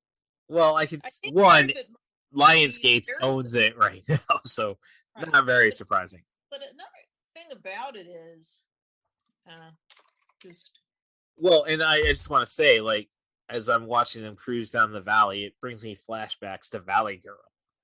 Right. So. And Valley Girl was remade. Well, I didn't want to think about that, but thank you. The thing is, in 2015, Britney Spears and Iggy Azalea did a video called Pretty Girls that's a direct homage to this movie. I think Britney's damn near my age. So I think that disqualifies her. Sorry. Yeah. And Iggy is just so weird. Crashes into the pool and Spears gives her a makeover. I'm looking at the Wikipedia here. Iggy's just a little too weird. I would just stick with Miley and But all the 80s movies that have not yet been put through the remake ringer, it's kind of surprising they haven't got to this one yet. Well, as I said, Lionsgate has the possession right now. Yeah. So with all that said, what do you think? And there's not a lot of scenes, dare I say, but I took it down some note. So when the spaceship crashes, you have the brief Wayans, Carrey, Goldblum ballet. I hate to say it, it's like Goldblum, like I'm hoping for a lot of physical humor from him. You don't really get that from this movie. Yeah, well, he's more the straight man of the trio. I give you that. It's interesting. It is interesting that the dynamic predates that this was actually being filmed just as over in New York, Blue Man Group was first being developed. It's kind of a similar dynamic conceptually. Oh yeah, I've seen Blue Man Group, so I can definitely attest to that. Yeah, and another interesting thing, but it is an interesting dynamic that Goldblum doesn't get a lot of dialogue in this movie. That's true. That's unusual. Because one of the things we associate with Jeff Goldblum is, being very, very talkative. And by this point in his career, that was kind of becoming his thing. You look at the other romantic comedies he was doing around this time, like Vibes or The Tall Guy. Now that's a movie that somebody's sitting on, The Tall Guy, because there's no reason Emma Thompson's first movie should not be available. No, I hear you there. This is a guy who loved Howard's End. So this was The Tall Guy was her first movie back when she was mostly known for comedy on television. Mm-hmm. And it's got Rowan Atkinson in it. It's a very Tall Guy is an excellent comedy. You can't find it anywhere right now. Yeah, no, I'm very early Miramax pickup in this country. No, I'm very upset. You have, hell, I know Geraldine James from other stuff. Mm-hmm. Rowan Atkinson, I don't know. We need a video game, a fighting game, dare I say, where you put that's another thing. You put the awkward people, like your Jim Carreys versus your Jeff Goldblums versus your Rowan Atkinsons versus your... It really... No, Tall Guy is also Richard Curtis's first screenplay. Oh, bloody hell. Yeah, and it's inspired by his experiences working with Atkinson as a straight man on stage. That's interesting. I mean, look, I got to revisit... Because Goldblum in that film is playing an American actor who's been stuck as the Atkinson's character Stooge in a stage act. Well, I'm just saying, I gotta rewatch Pirate Radio. I wasn't overly impressed. Yeah. Dare I say, the boat that rocks. Yeah. When I saw it. Dare I am, and let me apologize to all my fellow students at Illinois Central College when I wrote that review. So it was a harbinger, but with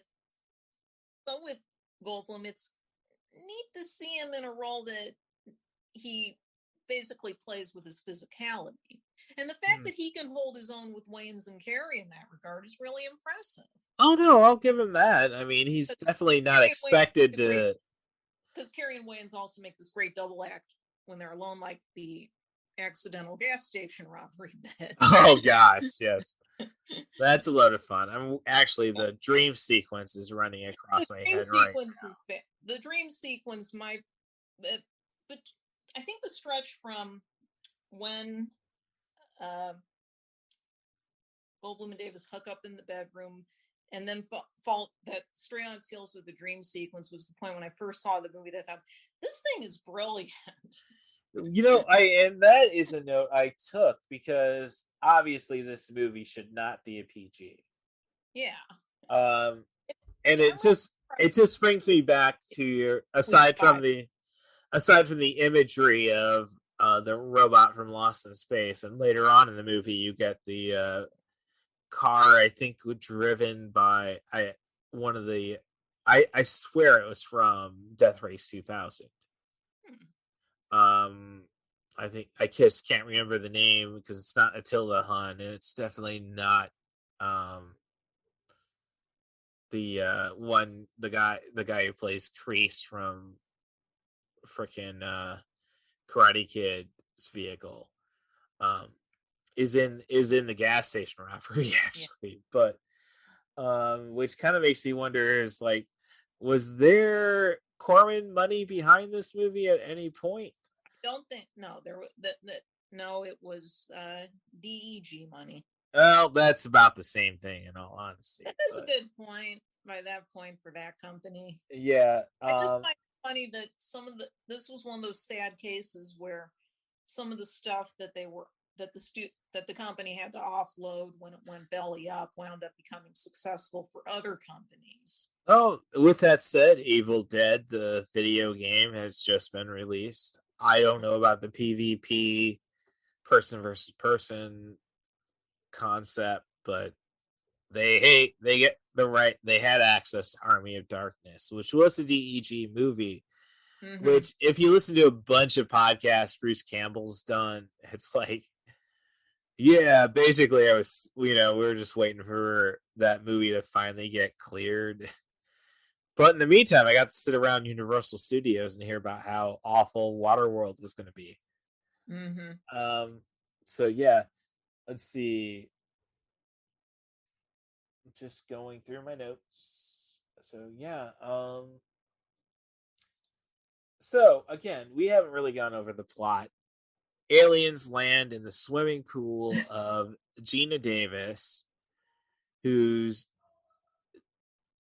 fiance is a doctor who, hey, maybe it's the fact the wedding's coming up and you feel like there's a part of me, and I'll be honest with my relationship status, and I know Allie of Allie's Accessory Shop on Etsy's Trash Feature Review is currently engaged. It's kind of like, well, maybe if I can get one more relationship in there, I'd go back. Yeah.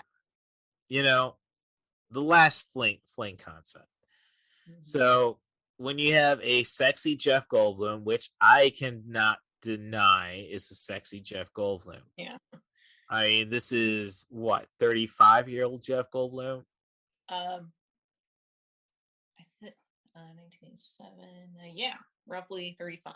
Yeah, no. I mean, look, if talent was an STD, I would line my bum up for it. And not have any regrets about my stature as a heterosexual. That's why I do call myself heteroflexible. But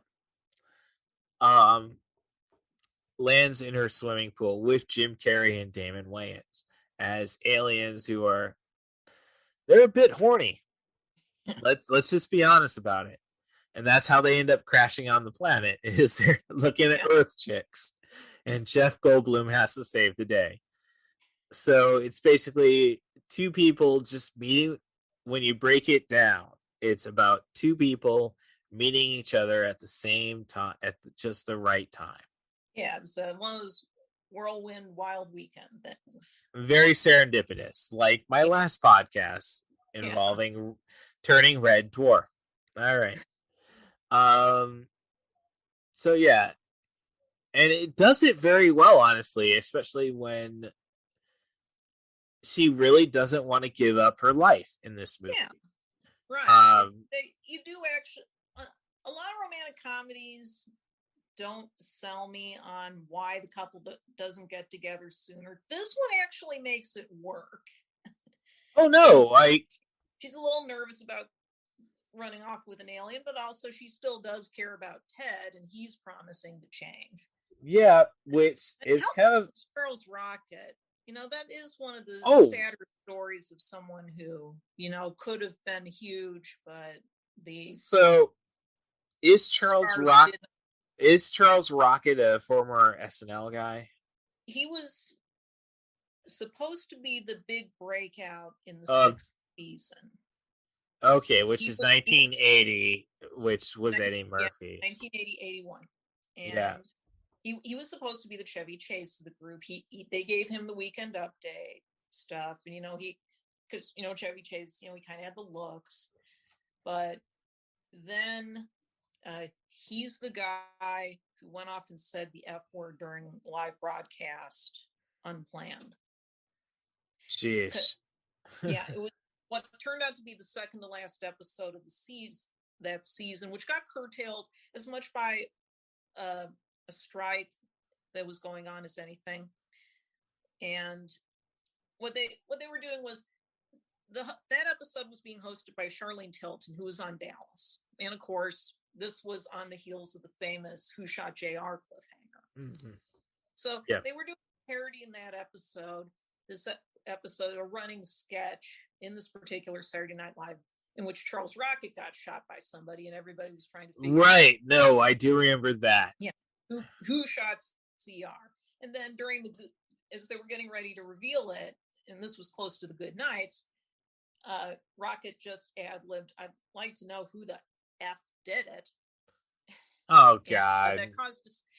I've read an interesting theory that was broached in the authorized biography of Andy Kaufman, that this might have been an attempt to catch some, because this was like a week or two after Andy Kaufman had been allowed to go off script on Fridays, and that had made headlines. Yeah, but that was Lorne Michaels on Fridays, right? Well, no, it was another fella. Lorne Michaels was just off the scene at this point. Really. Okay, I didn't know that. I thought he was involved with Fridays, but no, he wasn't involved with that. But there was an interesting theory I've seen suggested that it may not have been a coincidence that SNL was, kind of dire straits by that point in the season. They were trying to get some of that controversy heat going, and it didn't work nearly as well. And Rocket and most of the other cast members got sacked not long afterward. They kept Eddie Murphy and they kept Joe Piscopo. And Rocket's career never really went anywhere after that. I mean, he got work on a fairly consistent basis. He was in the early seasons of Touched by an Angel, even. Well, that doesn't really say much for you, but no, it's sad how that worked out. Yeah. But yeah, at one point, Rocket was being groomed to be kind of the next Chevy Chase. And you kind of see he could have done it. No, I'm not questioning that. Well, I don't know. You don't see that comedic element in Charles Rocket in this movie. Not exactly, no. I mean, Chevy Chase has always got that. Mm-hmm.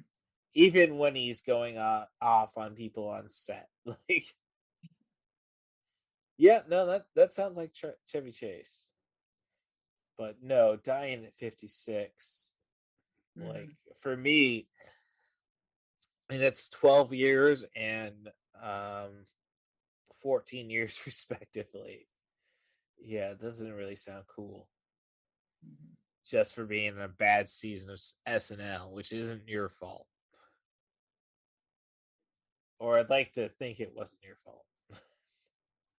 Probably wasn't. Yeah, I mean, which kind of brings me to my point in my notes. Like, no, it's not messages. Okay, documents. Sorry, I'm trying to do a dual screen, but I got a Chromecast and I got the excellent number of When You're Blonde, and as they say, it just doesn't fit in the movie. Yeah, it was a minute change. I mean, it deserves to be in the movie. It just doesn't.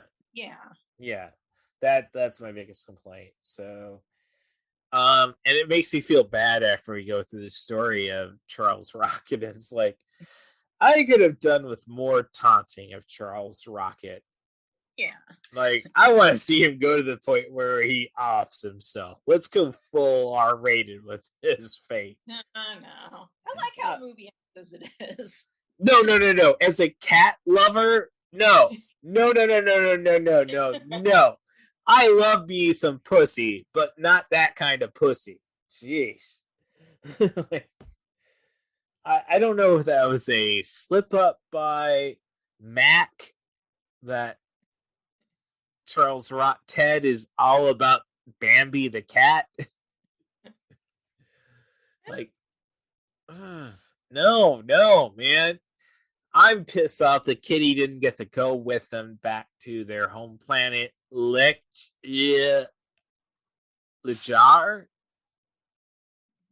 Throwing my best guess at their home planet. Jazala is the name of the planet. Okay. You see, I studied Mandarin for 2 years, so I like to throw H's ahead of my Z's. So, but no, I really have grown a real soft spot for Earth Girls Are Easy. Oh no, this is a film that definitely deserves. Like, no, everybody. I'm going to say 3.5 stars just because I don't understand Letterboxd. Like, look, Raj had it right. 4 stars. I mean, I bloody hate it when I watch commercials of video games and say, oh, this video games, they're perfect. 9.5. Yeah, Roger Ebert gave it 3 stars out of 4. Well, that sounds goddamn appropriate. I mean, it's a movie that I don't know how you can't enjoy.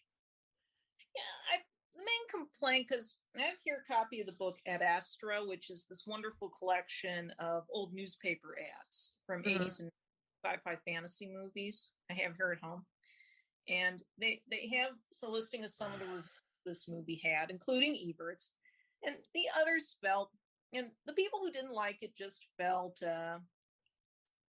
David Edelstein's quote from the New York Post, it's like a beach ball with a slow leak. Plastic and colorful and bouncy and fun until you notice it's not staying airborne. Look, as a professional wrestler who's like has to deal with, and it hasn't been that bad since the pandemic, but before that, fans making the show about themselves after WrestleMania and beach balls actually being involved.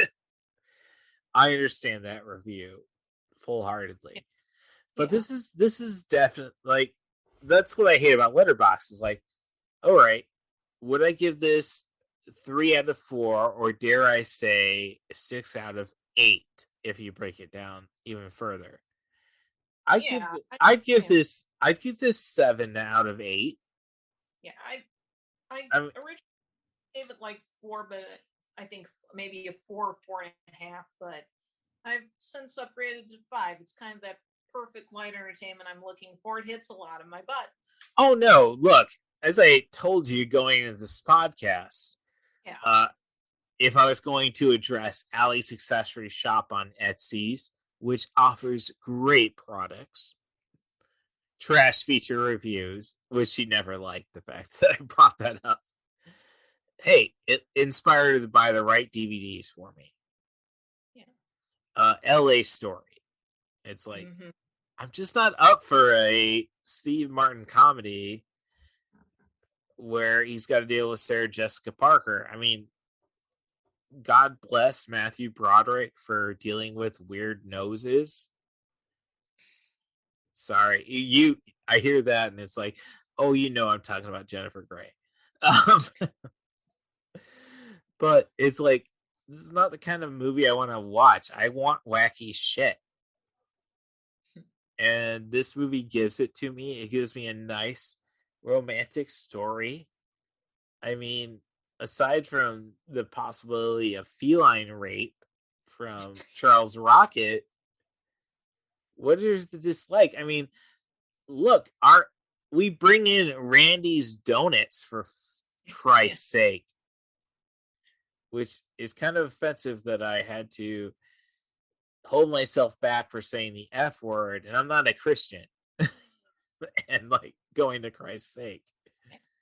But light entertainment is a lot harder to pull off than people think, because it's very easy to overplay your hand, or like something like Mamma Mia that doesn't really appeal to me is that it seems like it's more that the actors are having fun, but it's not coming across to the audience so much. Unless you're a very specific kind of viewer. Well, I will say of Mamma Mia, because I finally heard the SOS song. And like Chris Jericho's band Fozzy does an excellent cover SOS. If it wasn't for that song, I would not take that band seriously. And I would probably not know the lyrics to Chris Jericho's theme song, Judas. And sing along every Wednesday bloody night with the TNT audience, or TBS audience, I should say. So, I don't know. I think in the end, we need a lot more weirder shit to be just thrown in the front of the faces of mainstream.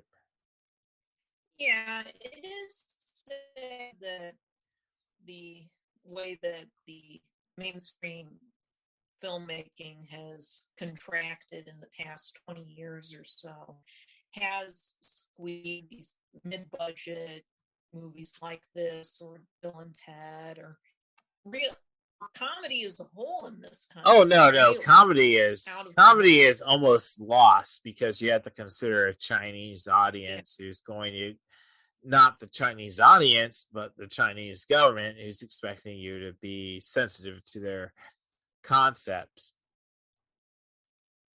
It's like, I don't think that's an issue so much, is it? Well, I just say that is because if you let people act as crazy as Jim Carrey in this movie, I think you'd ruffle some feathers. If people are inspired to just act like our supporting characters in this movie. We had a brief interruption on my end.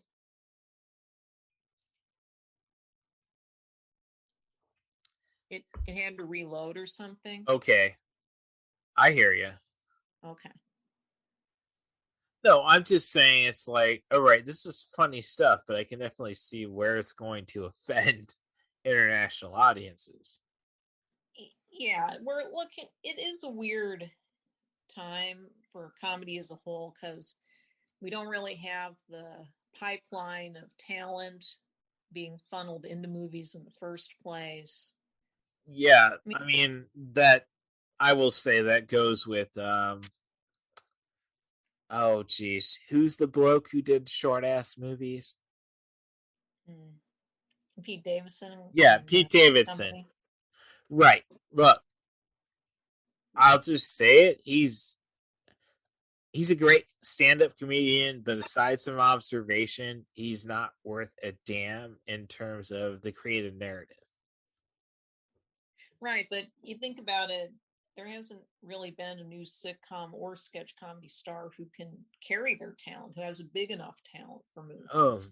Oh, geez. Now it's just feeling bad about everything.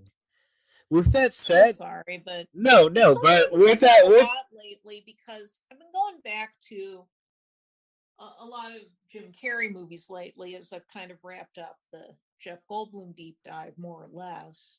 You know, I finally got around to the Boss Baby sequel and stuff. So there's like maybe one or two minor parts left. But I've been going back to a lot of the Jim Carrey 90s movies in particular. Yeah. And it's amazing how well some of these hold up and how much I remember.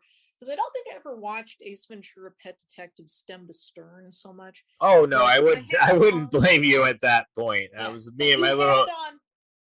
No, but I had it on the other day. I was looking at the first Ace Ventura holds up pretty well. It was amazing. I had it on, you know, in the background, but I was realizing all this stuff was coming back. Mm-hmm. That I absorbed almost through osmosis because you guys were running that all the time. Yeah, no, I get that. This is why your kids need TVs in their own rooms. I'm not sure you should go that far. Well, look, this might be coming from somebody who needs to ditch an extra TV. Oh, John wants a TV in his room? I have one. But I'm looking at the star-making Jim Carrey movies in the 90s, especially The Mask, which holds up beautifully. Oh, gosh. Like, I am sorry that you bought that dual pack. It's like, no, I have that Apple iTunes. I set up your Fire Stick for that. The Blu-ray of The Mask has a bunch of wonderful stuff. Well, I can't promise you that. Like the commentary tracks and stuff. Yes, as I said, I couldn't promise you that. But there's just this strong presence that Carrey has as a performer. And I say has because if you look at stuff like Kidding, he still has it. Oh no, as I said, if it wasn't for living with a girl who had a lot of mental issues, yeah, I'd been through Kidding by now. Yeah, but with that, and you don't see, like, you look at people in the Marvel movies. Oh, all right. I love where we're going. They don't have that. They do not cast actors with that kind of really strong presence that people like Carrey or Goldblum or Davis had. And well, I would say, again, going back to Doctor Strange, Cumberbatch, but I don't know anything about Cumberbatch. Well, no, but here's the thing: is it's like, who am I supposed to give a shit about? Mm-hmm. Like Tom Holland's, like, is he more than Spider-Man? Really? Yeah, I mean, like Cumberbatch came into that as a fully formed actor, and I could say the same thing about Robert Downey Jr. Yeah. Chris Evans, he was swinging and he was just taking his best swings. Chris Hemsworth, the same way, despite I want to do a podcast about Cabin in the Woods. Hopefully that'll work out. Like, yeah, besides Robert Downey Jr., who did you have that was known going into the Marvel Cinematic Universe? Well, you had Gwyneth Paltrow, but it's not no. She had her. You can say what you like about Goop. Mm-hmm. I think that was a good career move on Gwyneth Paltrow's behalf. Nobody's going to, and it's smacking sad that nobody's going to take a woman seriously. To the point where she's going to be selling vagina eggs. But it's interesting to consider that nowadays the franchise filmmakers cast performers who, it's not to say they're not talented, No, but they definitely don't have the strong presence that you get from someone like Jim Carrey that could really sell a movie and could elevate a movie. Right. The sheer force of a presence coming through. Look, I'd be happy if Luke Hemsworth got a role in the MCU. Oh, sorry. And I was watching the Boys Diabolical animated series last night, and it was kind of like frustrating. Like, god damn, I love Carl Urban as the Butcher, but Jason Isaacs doing the voice work, it's like, I mean, that's just kind of where I'm at. It's like there's so many great actors out there. It's almost like I'd rather we change the character every bloody movie to a different actor. That's an interesting way of looking at it. Well, I mean, look, Thor: The Dark World. Like, okay, don't get me wrong, Thor Ragnarok, mother-loving gold. But you know what? Why not push another blonde dude for Thor: The Dark World? Let's just put it.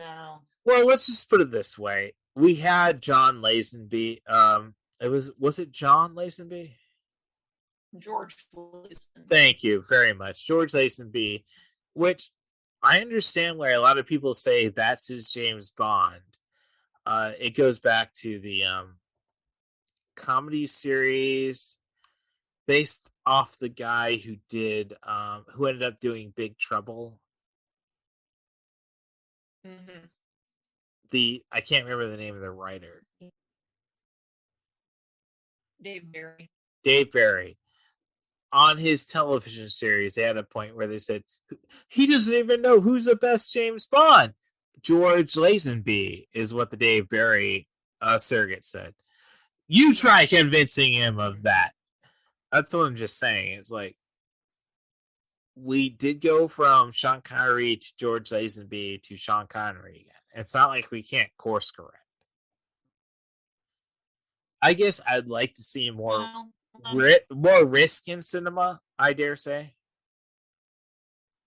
Well, no, I think a lot of us do at this point, but this is not the time for that, for this increasingly corporate industry.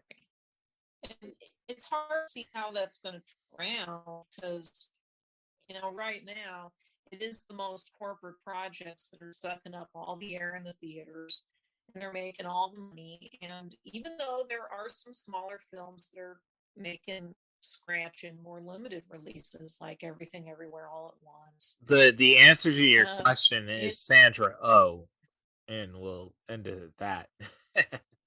Sorry. She was the mom in Turning Red. Yeah, she's the mom in Turning Red. Yeah.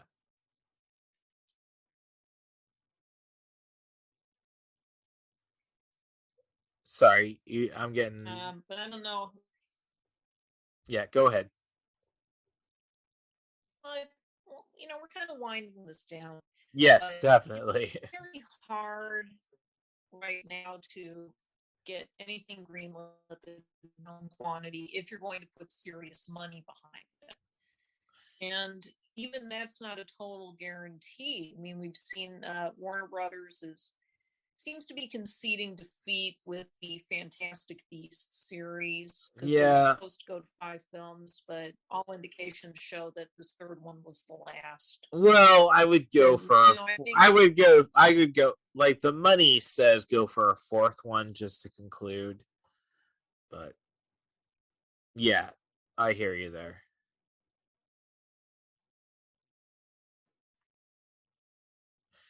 So yeah, I was saying the fourth movie. I think there should be a 4th movie just for 4th movie's sake. but I hear you. Yeah. What do you mean fourth movie sank? Well, no, I just think I haven't seen the third movie in the Fantastic Beasts, but if you didn't conclude it, well, I'm there for a fourth movie. Well, no, the general consensus seems to be that although they didn't say it was the final movie, it ends in a way that it easily could work as the final movie. Well, all right. I'm going to censor it anyhow. Smack J.K. Rowling for trying to side with the person who you gave $60 million to be recasted. I didn't think we were going to go into Johnny Depp, Amber Heard stuff, but hey, I was kind of pissed when I decided, okay, let's see how my tweet about how Johnny Depp is essentially Michael Jackson and has an irrational fan base. And some woman goes and says, and to her credit, she screenshot my image. Says, oh, this is why Elon Musk bought Twitter. I'm sorry, did Elon Musk want to shag Amber Heard that bad? No. Look, it's I hate to say it because I always like to say that people are generally conservative until they make sure they get what they want. Like, I knew a lot of people who were for gay marriage, and then it's like, oh, gun control? Screw that. And it's like, I'm just saying, like, look, I'm all for everything left, but I'm not for villainizing anybody, which is basically what the Johnny Depp Club has done. Well, yeah, I don't think until now people realized just how obsessive that fan base was. Yeah. Thank you for bringing that up, though. I mean, I'd known about it for a while, but for at least a while on YouTube, when I wanted to look up like old 80s commercials or stuff like that, but the front page would be full of all these videos made by the Johnny Depp fans and getting recommended. And this was a problem I noticed a bunch of other people, Twitter acquaintances were having, that they kept seeing these videos that they didn't ask for. And that, and it was just kind of horrifying how they were treating this whole situation as entertainment. Right. Look, Amber Heard is somebody who has been hurt by Johnny Depp. Maybe it's her own fault. I'm not going to say she didn't put herself in the position, but if we go and villainize her for expressing it, like, what's that say about us? Like, we're feminists until we piss on the Edward Scissorhands? No, it's just weird. I can't claim to be an expert on it, but the whole situation comes off as very, very tasteless and thoughtless. No, right. And it's genuinely damaging. Yeah. To beyond the Amber Heard thing, there was an article in USA Today saying this is going to be harder for domestic abuse victims to come forward. Right, if they think they're going to be villainized by the abusers, fans. Right.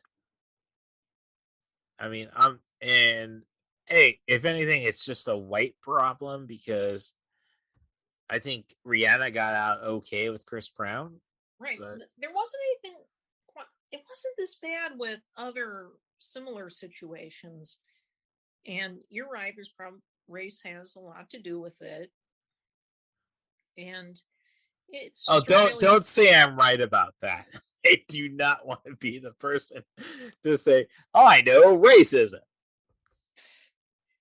Okay, I see what you're saying. Yeah. Going back to right. But going back to what's happened with Fantastic Beasts series, I mean, if you look at how the box office has turned out, $330 million.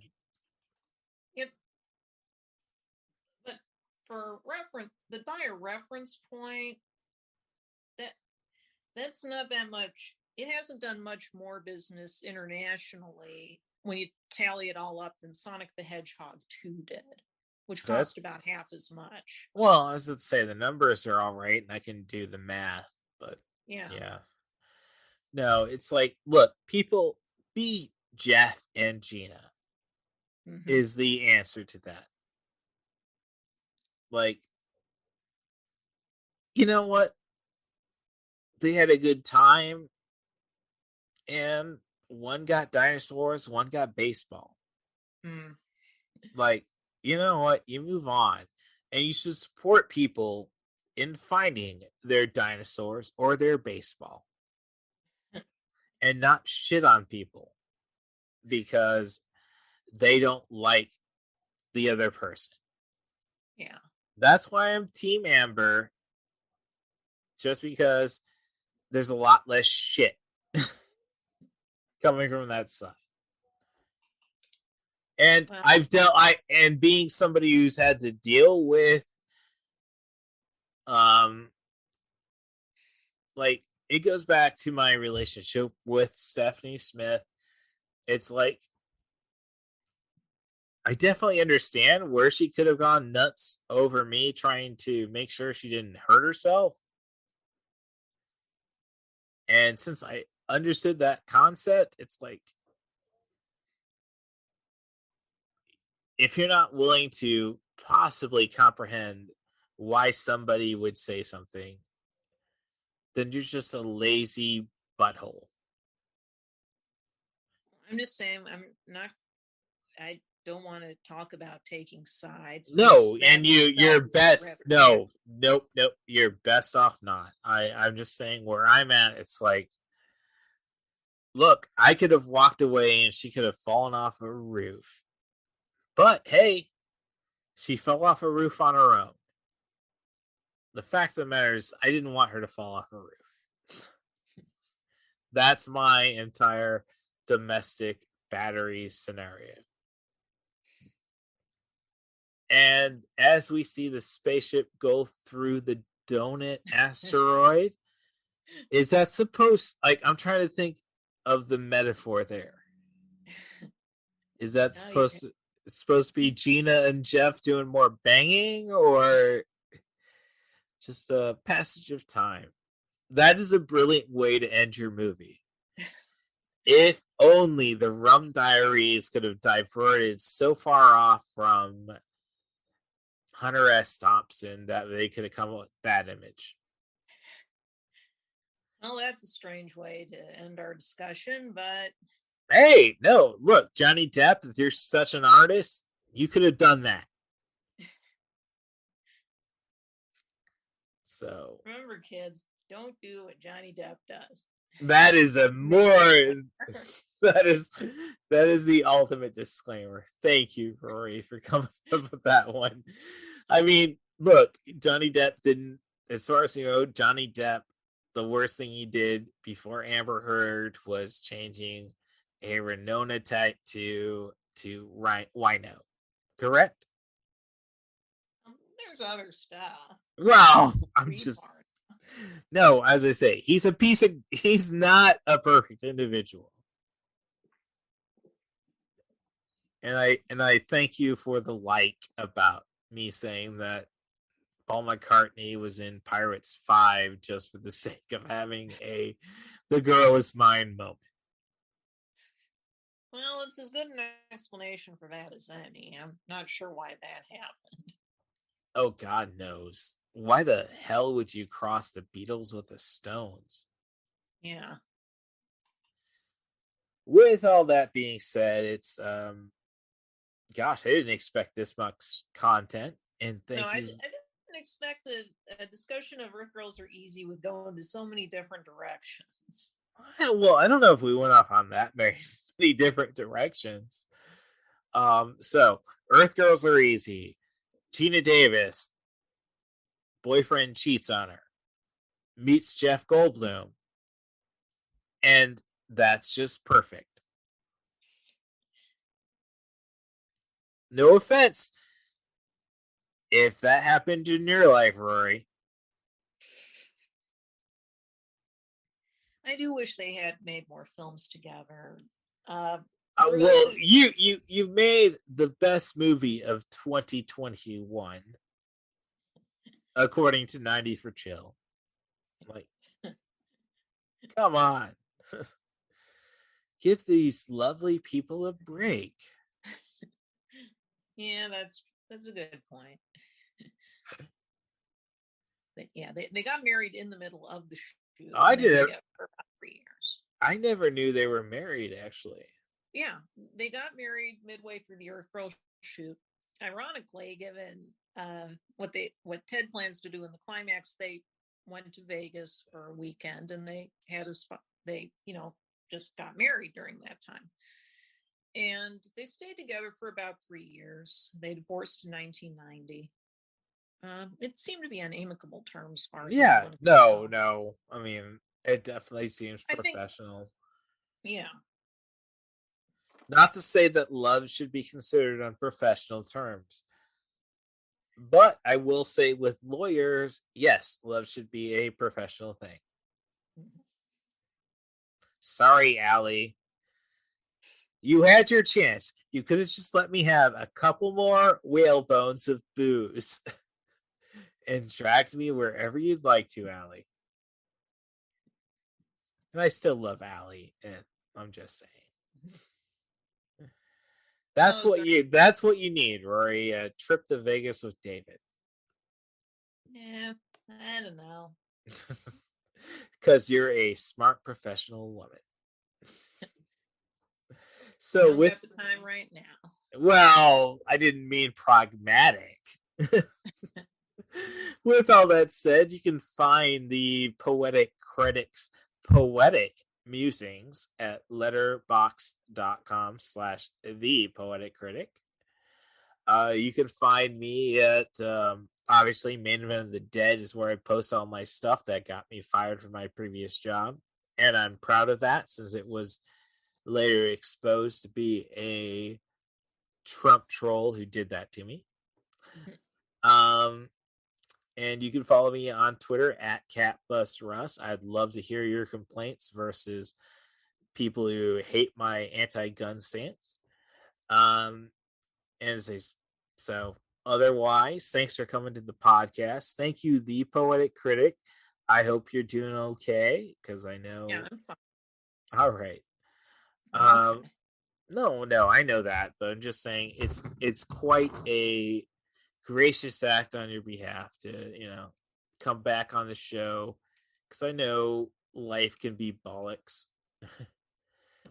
And we're all in this together, so thank you. Okay, no problem. All right, thanks, Stacia Harden, for keeping me motivated to keep doing these shows, and I hope I keep impressing you.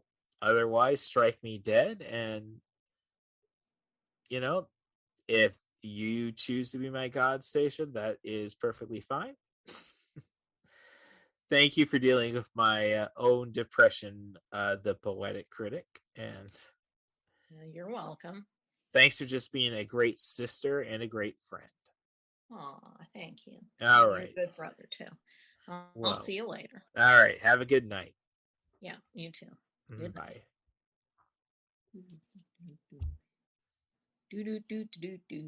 Superman. Superman. I'll throw that in there because I haven't been able to hit the stop button yet. Can I hear a wahoo?